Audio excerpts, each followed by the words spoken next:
Today, I'm going to show you something truly exciting, what I believe is the best AI image generator of 2025. If you've ever dreamed of turning just a few words into stunning, high-quality images, whether for content, branding, artwork, or pure creativity, this is the tool you have to see. First, I'll show you what this powerful AI can create. Then, I'll walk you through exactly how to use it step by step. Let's jump in. All right, take a look at what this AI is capable of.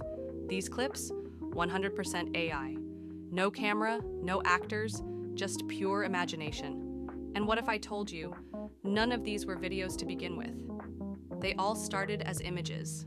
That's right, I used Leonardo AI to generate insanely detailed visuals, and then turned them into motion.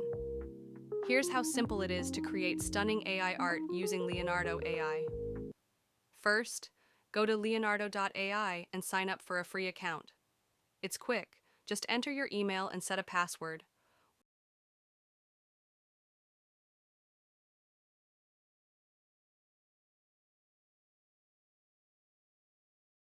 Once you're logged in, you'll land on the dashboard.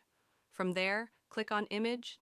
You can customize the style settings, like changing the art style, lighting, or resolution, but honestly, the default settings are already amazing. Now, type in your prompt. For example, I'm using a glowing forest at dusk, cinematic lighting, fantasy art style. Then hit Generate, and within seconds, Leonardo creates this absolutely beautiful image. So that's it, in my opinion, the best AI image generator of 2025. It's powerful, beginner-friendly, and packed with creative potential. If you found this helpful or inspiring, hit that like button and subscribe to Becky the AI Girl for more tutorials, AI tools, and creative ideas. Got a question? Want me to test out another tool? Drop a comment below or message me in my Discord. I'd love to hear from you. Thanks for watching, and as always, stay creative.